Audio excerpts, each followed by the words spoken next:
Hi friends, welcome to my channel Supply Chain Knowledge and today's ongoing topic is Purchase Foundation. इसमें अब हम पढ़ने वाले हैं Supplier Selection and Value Creation. So let's start the topic with your instructor Archit.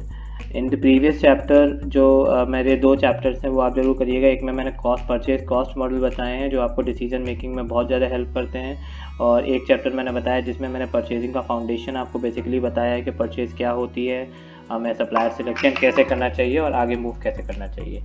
ठीक है, तो अब हम चलेंगे सप्लायर सिलेक्शन और वैल्यू क्रिएशन में। ये बहुत इंपॉर्टेंट होते हैं एक परचेजिंग के लिए।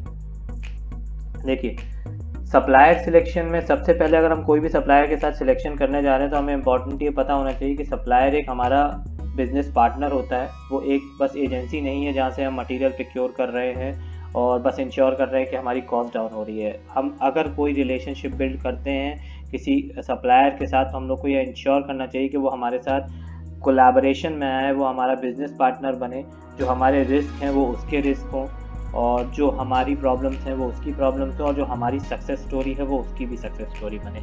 इसके लिए एक लर्निंग कर्व होता है, जो लर्निंग कर्व मैंने अपने चैप्टर में बताया वो आप पढ़िए जाके, उसमें आपको डिटेल्स पता लगेगी कि एक सप्लायर के साथ हम इनिशियली इंसेप्शन स्टेज से स्टार्ट करके हम एक मैच्योर स्टेज में कैसे जा सकते हैं।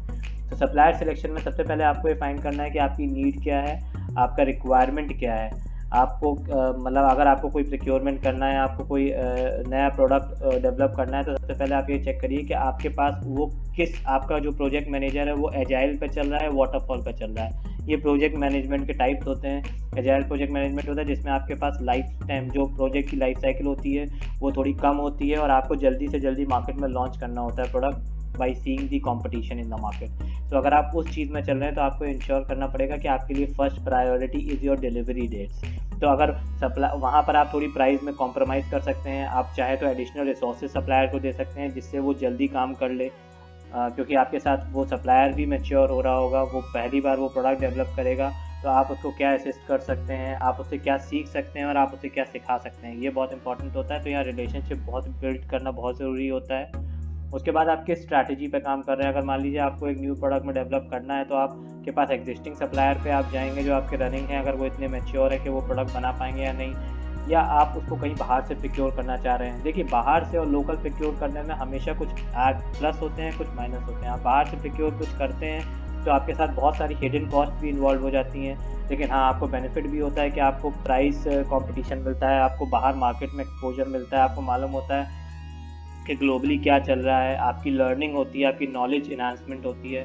और जब ग्लोबली जाते हैं तो आपको प्रोडक्ट का एक स्टैंडर्ड मिल जाता है जो आप डाउन द लेवल लोकलाइज करा के उसको बाद में उसको ऑनगोइंग क्वालिटी के साथ मेंटेन करके आप बहुत अच्छा प्रोडक्ट डेवलप करवा सकते हैं। तो ये बहुत सारी इंपॉर्टेंट चीज़ें होती हैं। उसके बाद आप पोटेंशियल सप्लायर जो हैं आप उनको आइडेंटिफाई करते हैं सप्लायर सिलेक्शन में कि आपके कौन से पोटेंशियल सप्लायर्स हैं जो आपके सारे स्टैंडर्ड में मीट कर रहे हैं, जो आपके प्रोडक्ट के हिसाब से आपको डिलीवरी भी टाइम पे दे पाएंगे, आपकी कॉस्ट भी अचीव कर रहे हैं, जो आपने कॉस्ट टारगेट ले रखा है उसको भी अचीव कर रहे हैं, डिलीवरीज भी अचीव कर रहे हैं, प्लस आप वो उनके पास टेक्निकल स्टाफ भी इतना अच्छा है कि वो आपके साथ जुड़ के अगर कोई प्रॉब्लम हो तो एक साथ मिलके एक दूसरे को सजेशंस भी दे सकते हैं और एक साथ ग्रो कर सकते हैं।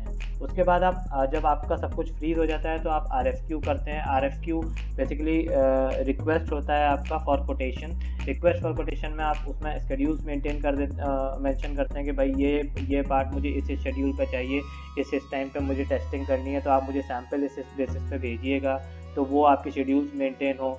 तो ये इसमें बिडिंग प्रोसेस भी हो जाती है RFQ में। जो लेस्ट बिड करेगा, अगर 3-4 सप्लायर है जो पोटेंशियल या जो सबसे आपका फर्स्ट प्रायोरिटी वाला जो सप्लायर है वो अगर आगे आके बोलता है कि मैं ये सारे पैरामीटर्स आपके मैनेज कर सकता हूँ by enhancing your value and ensuring that the cost is जो मिनिमम हो, उसके साथ में अगर वो कोई दे सकता है तो उससे अच्छी तो बात कुछ है ही नहीं, तो आप उसके साथ चले जाएंगे।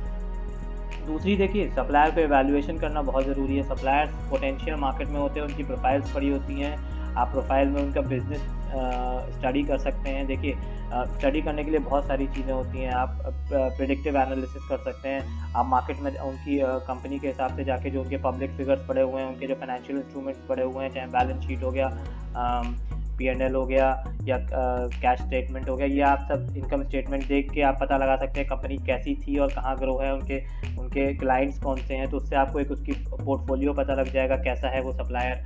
उसके बाद उसकी इंटरनल कैपेबिलिटी और कैपेसिटी बहुत ज़रूरी है जानना कि वो उतना प्रोड्यूस कर भी सकता है जितना आपका रिक्वायरमेंट है, उसकी कैपेबिलिटी है कि नहीं, कि उसके पास उतना टेक्निकल स्टाफ है, उसके पास उतने इंजीनियर्स हैं जो आपकी हेल्प कर सकते हैं आपके प्रोडक्ट को सही टाइम में मार्केट में लॉन्च करने के लिए। उसकी फाइनेंशियल स्टेबिलिटी, जैसे मैंने बताया, पब्लिक डोमेन में जाके देख सकते हैं, उसके फाइनेंशियल इंस्ट्रूमेंट से पता लगा सकते हैं, आप डिफरेंट रेशियो एनालिसिस करा सकते हैं। टेक्निकल एबिलिटी, जो मैंने बताया कि उसके पास अपना R&D है या नहीं, उसकी वो इंजीनियरिंग कंपनी से कहीं जुड़ा हुआ है नहीं, आपके प्रोडक्ट की जो नॉलेज है, जो आपका प्रोडक्ट का बेस है, वैसे प्रोडक्ट उसने पहले डेवलप कर रखे हैं या नहीं कर रखे हैं, ये थोड़ा आप उसका बैकग्राउंड स्टडी कर सकते हैं। और फाइनली उसका skill level, and skill level तो देखिए इम्प्रूव करता रहता है, आपके जीनियस का भी करेगा जब आप एक नया प्रोडक्ट लॉन्च करेंगे, और उसके पास अगर स्किल का स्टाफ है तो आप लोग कोलैबोरेट करके एक अच्छा प्रोडक्ट भी बना सकते हैं। उसके बाद आता है एक good supplier meets the and customer expectation. देखिए एक जो सप्लायर होता है, जो मैंने बताया आपको, कोलैबोरेटिव रिलेशनशिप हमें बना के चलनी चाहिए, उससे केवल प्रोक्योरमेंट ही नहीं देखना चाहिए। वो सप्लायर जो आपके एंड कस्टमर के बारे में सोच रहा है, वही आपका एक्चुअली में असली पार्टनर है, क्योंकि वो आपके रिस्क को अपना रिस्क समझता है, आपकी सक्सेस स्टोरी को अपनी सक्सेस स्टोरी समझता है। तो वो इंश्योर कराएगा कि आपकी सारी डिलीवरीज मीट हों टाइमली, आपके सारे स्केड्यूल्स मीट हों, आपके जितने भी ट्रायल्स हैं वो सब सही जाएं, जो भी आपने स्पेक दे रखा है वो स्पेक के हिसाब से ही वो डेवलप करे। अगर उसमें कोई चेंज आ रहा है तो मिल के आप लोग एज ए जॉइंट टीम काम करके उसको रिजॉल्व कराएं with in timeline. For most companies, more than half of the cost of the goods and goods sold comes from suppliers.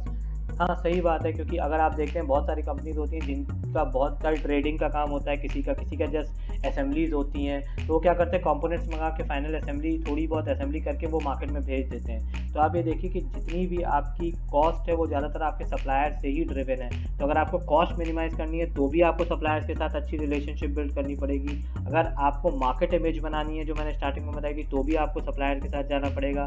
अगर आपको अपने कॉम्पिटिटर्स को बीट करना है मार्केट में, तो भी आपको एक सप्लायर रिलेशनशिप प्रोग्राम पर बहुत ज़्यादा ध्यान देना पड़ेगा। तो इसके लिए हम लोग का होता है total quality management. Total quality management जो होता है system of management that believes every staff members must strive to maintain a high standard of work in every area of a company's operation. हर एक स्टेक जो holder है वो responsible है कि क्वालिटी मेंटेन रहे प्रोडक्ट की, जो आपकी चेन से जुड़ा हुआ है, जो आपकी प्रोडक्शन चेन से जुड़ा हुआ है, जब तक आप डिलीवरी नहीं करवा पा रहे हैं। तो ये TQM एक पूरा वो होता है। TQM ये इंश्योर भी कराता है कि हमारे जो सप्लायर्स हैं, अगर वो अच्छा काम कर रहे हैं तो वो प्रूवन रिजल्ट दे रहे हैं तो हम उनको अवॉर्ड करें, इन्वेस्टिगेट प्रोसेसेस करें, उनके सप्लायर्स के प्लांट्स में जाएं, वहाँ जाके उनकी प्रोसेसेस स्टडी करें, तो आपको और ज़्यादा नो हाउ होगा कि वो कैसे मेंटेन कर रहे हैं अपनी क्वालिटी, और कैसे रिसोर्स एलोकेशन कर रहे हैं, कैसे प्रोसेस इंप्रूवमेंट कर रहे हैं। और be a good customer and be a good partner. देखिए अगर कोई भी आप अपने सप्लायर के कस्टमर हैं, आप हमेशा उसको देखिए, ये गिव एंड टेक वाली बात होती है, दोनों विन विन सिचुएशन में रहें। क्योंकि अगर आपके साथ वो एज अ पार्टनर काम नहीं करेगा, अगर आपके साथ उसने आपका रिस्क, अपना रिस्क अगर फील नहीं किया, तो वो कभी भी आपको टाइमली डिलीवरी नहीं दे पाएगा, कभी भी आपके स्टैंडर्ड मेंटेन करके प्रोडक्ट नहीं डेवलप कर पाएगा। इसीलिए बहुत इंपॉर्टेंट है कि आप कोलैबोरेटिव रिलेशन। जी आगे चलते हैं। देखिए हेनरी फोर्ड जो थे, उन्होंने जब ऑटोमोबाइल में स्टार्ट किया प्रोडक्शन, तो उनके पास सब कुछ था। वो एक ऐसे थे कि उनके पास सप्लायर बेस भी था, उन्हें जो चाहिए था उनके पास था, उनके पास स्टील था जो उन्हें चाहिए था, चाहे उन्हें वेल्ड शॉप हो, वो अपने आप में उनके पास सब कुछ था। वो एक पूरी ऑटोमोबाइल का प्रोडक्ट बना के स्टार्ट कर सकते थे, क्योंकि उनके पास पूरा बेस एक डेवलप था। लेकिन आजकल वो नहीं है। आजकल कल्चर बहुत डिफरेंस हो गया है। आजकल हम लोग क्वालिटी पे, कोर कॉम्पिटेंसी पे ज़्यादा ध्यान देते हैं। इंस्टेड हम सारी जगह रिवॉल्व करें, हम लोग इंश्योर करते हैं कि हमारी क्वालिटी मेंटेन रहे, हम अपनी कोर कॉम्पिटेंसी पे ध्यान दें, जिससे हम जल्दी डिलीवरी करा पाएँ, और जो हमारा एक्सपर्टीज़ जहाँ पर नहीं है, उस एरिया को हम आउटसोर्स कर देते हैं। तो यही आजकल का कल्चर है। इसीलिए design a good supplier management system, जो मैंने आपको बताया। स्टैंडर्ड कंपैरिजन हमेशा करिए। अगर आपका कोई रिलेशनशिप प्रोग्राम भी चल रहा है सप्लायर के साथ, तो भी आप ये इंश्योर करिए कि आप एक स्टैंडर्ड बनाएं, एक बेंचमार्क बनाएं, उस स्टैंडर्ड के हिसाब से ही सप्लायर से डिस्कशन करेंगे, तो सप्लायर आपकी एक्सपेक्टेशन मीट कर पाएगा।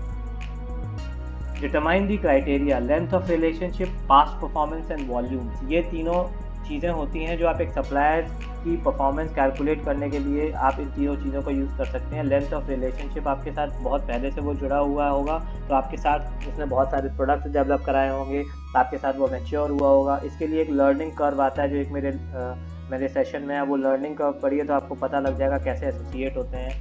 पास्ट परफॉर्मेंसेज उसकी कैसी रही हैं, जब आपकी प्रॉब्लम्स आई, जब आपकी प्रॉब्लम पीक्स आए तो उसने कैसे मिटिगेशन किया, उसने आपके साथ कैसे फॉलोअप करके अर्ली डिलीवरीज कराई हैं, कैसे उसने अपने लीड टाइम कम करवाए, कैसे उसने अपने प्रोसेस इंप्रूवमेंट्स कराए हैं, ये उसकी पास्ट परफॉर्मेंस पे पता लगेगा। जहाँ वॉल्यूम्स की बात आती है, मान लीजिए आज आपने वॉल्यूम्स उसको कम दे रखे हैं, लेकिन एकदम से आपके पास डिमांड आ जाती है, तो उसके पास ये मीट करने का कोई तरीका था या नहीं था। देखिए, कभी भी किसी को फोर्स नहीं करना चाहिए कि एंड में आप बहुत ज़्यादा वॉल्यूम्स मुझे दे दें, क्योंकि जितना आप प्रेशर एक सप्लायर पे डालते हैं, वहीं कहीं ना कहीं आपकी क्वालिटी कॉम्प्रोमाइज़ होती है, क्योंकि उसके पास लिमिटेड रिसोर्सेज होते हैं। तो लेकिन ये डिटरमाइन करने के लिए क्राइटेरिया होते हैं, और इम्पॉर्टेंट ये है कि गैदर डेटा करिए from with in your company and from supplier. जितना आप डेटा गैदरिंग करेंगे, उतनी आप उस अपने प्रोडक्ट की नॉलेज, अपने प्रोडक्ट को मार्केट में देख पाएंगे कि उसकी कॉम्पिटिटिव प्राइसिंग क्या है, अभी उसमें नई टेक्नोलॉजीज़ क्या आ रही हैं। उन टेक्नोलॉजीज़ के बेसिस पे आप अपने आप को एवेल्युएट कर पाएंगे, अपने सप्लायर को एवेल्युएट कराएंगे। इसलिए डेटा गैदरिंग बहुत इंपॉर्टेंट होती है। Right data gathering is very important, क्योंकि